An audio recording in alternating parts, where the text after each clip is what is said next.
South got something to say, that's all I got to say. Spring. It's spring. Life.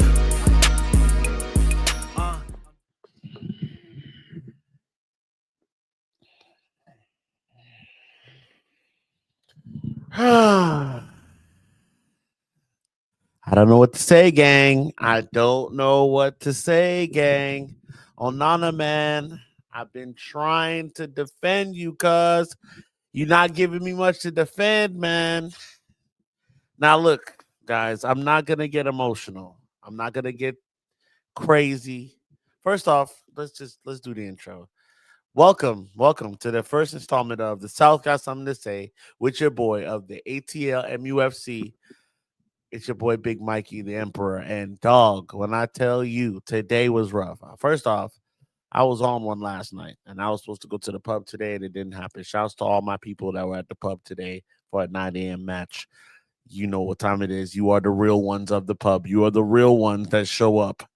Okay. There's a lot of men that only show up for Liverpool. There's a lot of men that only show up for City. There's a lot of men that only show up for Arsenal. You show up for the real stuff. All right, big up yourself. I wasn't one of them. I was a fake one today. I was sleeping. I was out. I woke up at 8:30 and I'm like, there's no way I'm going to make it down to Atlanta today. I don't live in Atlanta, so there you go. Not anymore. Man United, 3. Sorry. Brighton, 3. Man United, 1. Terrible, terrible performance. Listen, Man United didn't look like they got out of first gear. Brighton didn't need to get out of first gear. Brighton didn't need to up the levels on us. They came in with a game plan and executed it to the fullest. Okay. And we knew this was something that would happen with Brighton. So shouts to them. Let's start off by giving them their just due because people are acting like we were just so bad. Brighton, we were bad, but people are acting like they can't give Brighton any just due. They came into Old Trafford rocked up, just like most teams this year. Rocked up to Old Trafford, did what they were supposed to do for the most part, okay? Onana, I'm not even going to blame him for the second goal because Mazraoui's falling asleep on his man on that back post. We've seen it happen, okay? If you are under 6 feet, please do not tell me about coming out to grab that ball, okay? But that third goal, brother, that third goal was no good. That third goal is simple. And he bungled it, botched it, whatever you want to say, man. Disgrace. Mazraoui falling asleep today. One of our better players, right? That we're saying, like, player of the season, sign of the season. What a bargain. He's starting to fall off now. And I don't know if it's because of it's an accumulation of games or the system for Amorim or whatever the case may be, but he's starting to look kind of crazy in the light now. That defense, I don't know. From game to game, the back 3 thing always looks like it doesn't. It's up in the air, man. Some days it's like, yo, back 3, we got Blake back there, McGuire's looking back there, but then it also offers a lot of holes in the in our defensive third where McGuire can't recover to get the ball a lot of the times. Delic can sometimes. It just depends on who's there. There's still these gaping holes in the midfield. That's crazy. Kobe Mainu and Ugarte didn't look too tight today. It didn't look good. Bruno Fernandes, we can't get on Bruno too much, but this wasn't a Bruno day. I'm going to say this. And we just looked bereft of ideas on the left-hand side. Like, that left-hand side was just, Dalot was getting ate up. Like, it just, we didn't have anything going forward, and it was sad. I think the hold-up play from Xerxes was decent, but it led to nothing. Gang, we had 1 shot. We had 10 shots in this game. We had 1 on target. You'll never win. I don't care how many errors your goalkeeper makes. You'll never win a game when you have 1 shot on target, gang. It's not going to work. It's not going to work, bro. I'm sorry. Now, I don't want to scapegoat Onana because that's what you guys do. You like to scapegoat the goalkeeper really quickly, but you won't do it for other goalkeepers, which is strange. But he did not have a good game today. You'll get 5 and 6 solid games from Onana, and then you'll get 1 or 2 of these every so often. And it's not cutting it. Pure and simple. I am a part of the Onana Defense League. I love him. I think he's a great keeper, and I think he means a lot to the position in other ways. But shot stopping has been terrible, and the distribution hasn't been that much better. Now, we got people saying he's the worst keeper in the league. Stop that. Stop that, bro. Stop that. The keeper for Ipswich is the worst keeper in the league. But his defending isn't also doing him any favors. It's doing him no favors, gang. I mean, come on, bro. You're going to – one ball can unlock us. One ball over the top. Unlocked. 1v1 with the keeper. Simple. Simple things. Today was give it to Ahmad and figure out and then try to do something with it. Give it to Ahmad. Give it to Ahmad. Let Ahmad work that side. That was the goal. That was the plan for today. That's what it looked like. And then putting on Anthony late, I don't know what that does. Amarim knows a little better. He's going after the game to try to get something. And then towards the end of it, it's like, guys, you guys are supposed to be like this the entire game. Why do we have to go down 2 goals to get the fight? Why do we have to go down 2 goals for you to wake up? Why are we conceding within 5 minutes every damn game? Just about.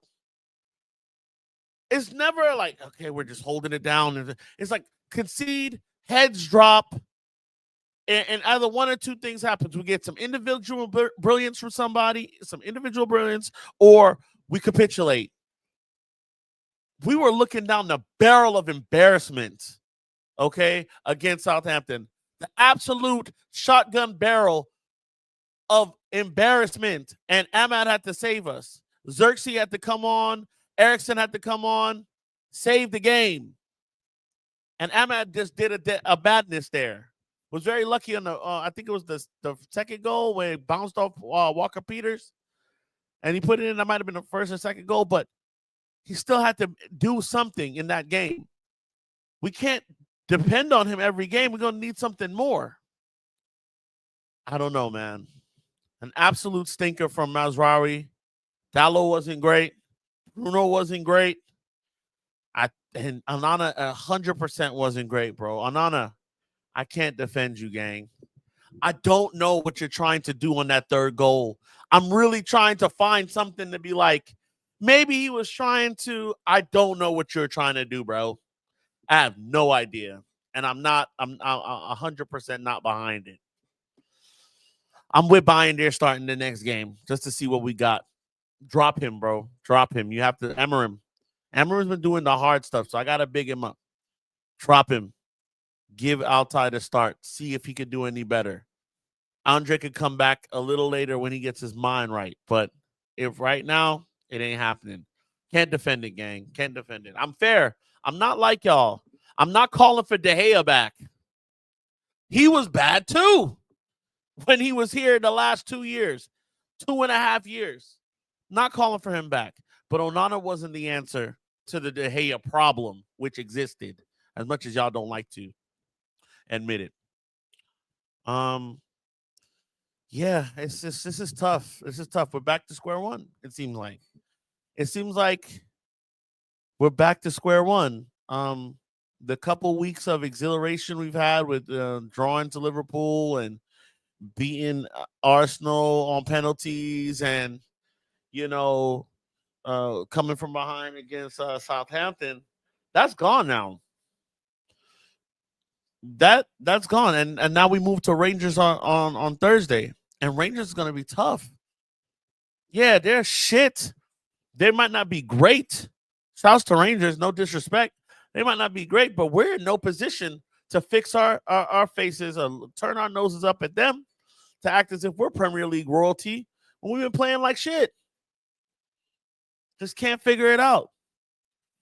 Another Kobe Manu game, not impressive today. And I love that kid.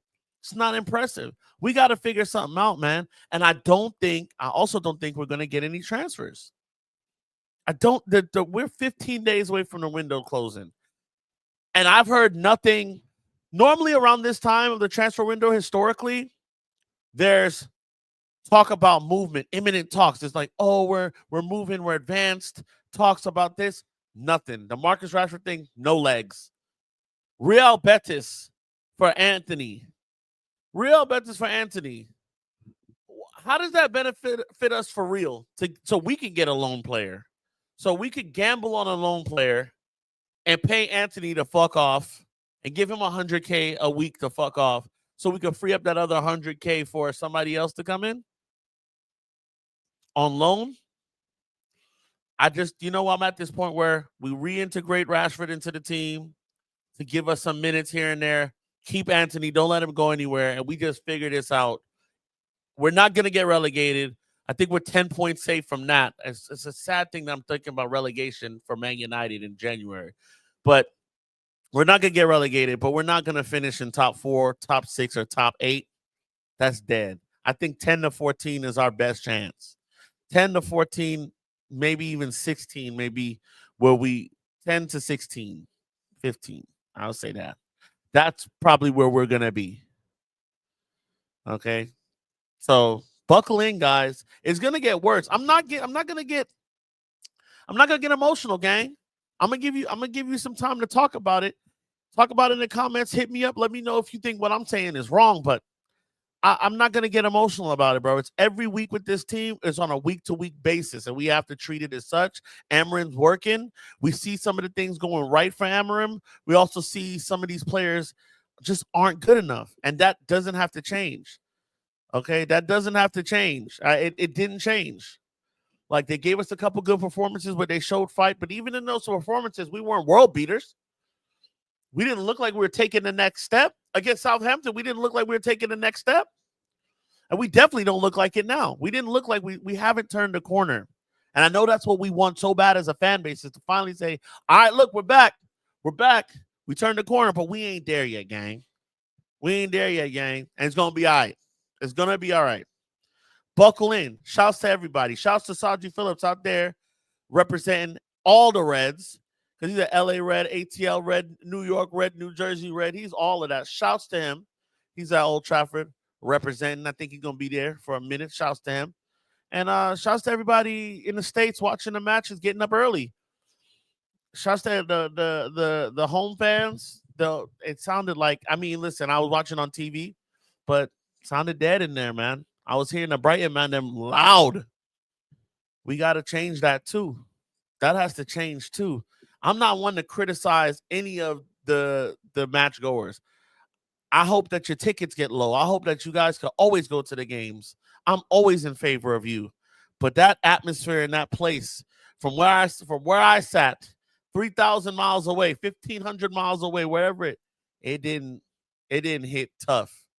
It didn't hit tough. It wasn't inviting. But shouts to you for making it, as always. And shouts to everybody that's going to watch this, man. This is the first installment of South Got Something to Say. I'm your boy, Mike. It's your boy, Big Mikey. I'm still a little shocked from this match. I'm not going to lie. But it's your boy, Big Mikey, man. Tap it with us. 1878 United Fan Zone. We putting up stuff every week, man. Me and Sean will be on tomorrow. And I guess we're going to have to suffer. The word of the day is suffering. I'm suffering. Peace.